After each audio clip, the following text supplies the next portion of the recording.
meditation, just a small talk. Yoga vijayati bhuri ayoga bhuri sankhyo etang vedha patham yatva bhavaya vibhavayate athathanam niveseya yatha bhuri pavadhati. From meditation springs wisdom. From lack of meditation, there is loss of wisdom. Knowing this twofold path of progress and decline in wisdom, a man should place himself in such a way that his wisdom increases. The Pali word bhavana means meditation or developing the mind so as to gain concentration and insight for the purification of being, for the cleansing of being soiled by the stains of lust, hatred and delusion, for the overcoming of sorrow and lamentation, for the destruction of suffering and grief, for the realization of the Four Noble Truths: suffering, the cause of suffering, the cessation of suffering, and the path leading to the cessation of suffering. Buddhist meditation is the continuous application of the mind in any of the 40 subjects of meditation by which the mind is brought into a state of tranquility and undistractedness. The system of Buddhist meditation divides into two parts. First, the development of full concentration of mind, samatha bhavana, and second, the development of insight, vipassana bhavana. Concentration is a profitable unification of the mind. The mind and its mental state remaining evenly and rightly on a single subject, undistracted and unscattered. Non-distraction is the characteristic of concentration. Its function is the elimination of distraction. Its manifestation is non-wavering. Its proximate cause is bliss. Insight is developing understanding and seeing life as it truly is, through the contemplation of impermanence, anicca, contemplation of unsatisfactoriness, dukkha, and contemplation of not-self, anatta, contemplation of distraction, contemplation of fading away, contemplation of cessation, and the contemplation of relinquishment. The human mind is flickering, hard to check,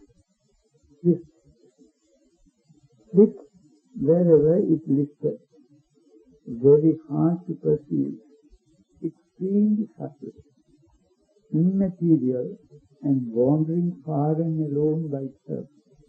Such a mind, indisciplined and ill-directed, can do one far greater harm than an enemy to a foe.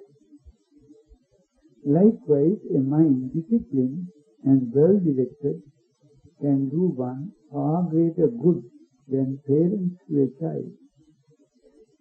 Hence, is the necessity to develop the mind by meditation as taught by the Buddha, who achieved the highest in virtue, concentration and understanding by becoming the supremely enlightened one, the purest teacher of gods and men. The mind is polluted by the defilements of greed, hatred and ignorance, envy, pride and malice. The degree of mental pollution of beings varies according to their past bodily, verbal and mental activity. Moreover, people are of different temperaments, such as greedy temperament, hating temperament, deluded temperament, intelligent temperament, faithful temperament, and speculative temperament. Therefore, a subject of meditation should be chosen according to one's temperament. Subjects like the recollection of the special qualities of the Buddha, meditation on metta or loving kindness, recollection of death and mindfulness occupied with the body are suitable to meditators of all temperaments. Now, a Buddhist is a seeker after enlightenment, which is to be gained by the practice of virtue, concentration and understanding. Sila Samadhi Panna. Concentration is an indispensable condition for understanding, and virtue is an indispensable condition for concentration. Conscience and shame are indispensable conditions for virtue, for Sila. For when conscience and shame are in existence, virtue arises and persists, and when they are not, it neither arises nor persists.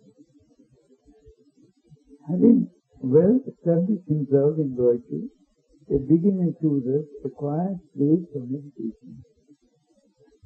Whether layman or monk, in the course of his daily life, he can practice mindfulness with clear comprehension in going forward and coming back, in looking straight on and looking away, in bending and stretching his limbs, in wearing his garments and in carrying his bowl, in eating, drinking, chewing and savoring, in answering calls of nature while walking, standing, sitting, falling asleep and awaking, while speaking and in keeping silence. Further, he thinks whether his thoughts, words and deeds are wholesome or unwholesome, kusala or akusala, whether they are profitable or unprofitable, whether they are conducive to happiness or misery. If they are unprofitable or unwholesome and tending to misery, he discards them. Thus, he practices mindfulness in all what he does and develops his mind. A meditation that could be developed by persons of any temperament is mindfulness of in and out breathing, anapanasati. To practice anapanasati, one has to retire to a forest, to a hermitage, to be good to live in a cave, or to go to the foot of a tree, or to any solitary place. Seated, cross-legged, body set, attentive, fixed before him. Mindfully, he breathes in, mindfully, he breathes out. While breathing in a long breath, he knows, he must be aware, and breathing a long breath. While breathing out a long breath, breathing out a long breath, he knows, I am breathing out a long breath. While breathing in a short breath, he knows, I am breathing in a short breath. While breathing out a short breath, he knows, I am breathing out a short breath. Likewise, you have to practice it slowly and steadily. As you advance, you will know how you could develop this mindfulness. Also, as I have mentioned to you earlier, metta or loving kindness too is a subject of meditation suitable for any temperament. To start with, the meditator should review the danger in hate and the advantages in patience. Why? Because hate has to be abandoned and patience attained in the development of this meditation. First and foremost, loving kindness should be developed towards oneself, repeating over and over again, may I be happy and free from suffering, or may I keep myself free from enmity, affliction and anxiety, and live happily. Next, he develops loving kindness to those near and dear to him.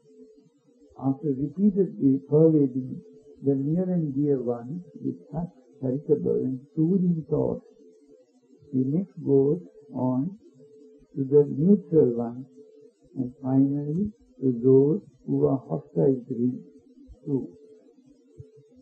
As he cherishes such pure thoughts, his mind becomes malleable and yielding in each instance before passing on to the other.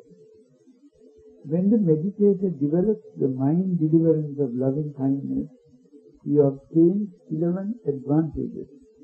He sleeps in comfort. He wakes in comfort. He dreams no evil dreams.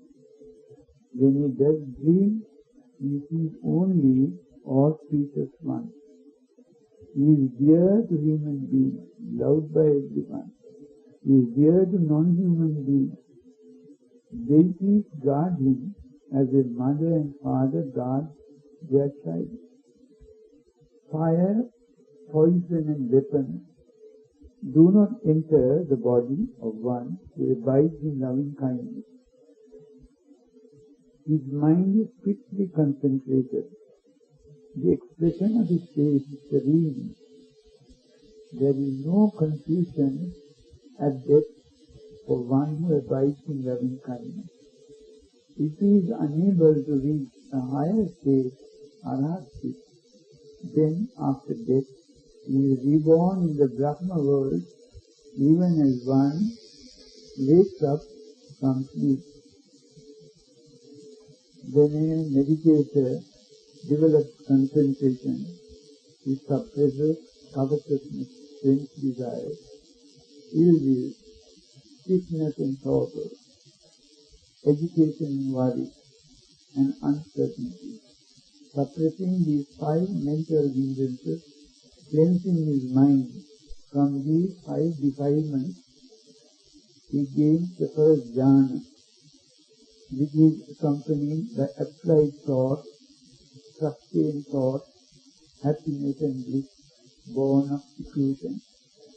As he develops this meditation slowly and steadily, he gains the second, third and fourth jhanas, and then with insight destroys all defilements and gains the 4 supramundane paths and truths. Finally, he attains the bliss incomparable, Nibbana, the goal of Buddhism.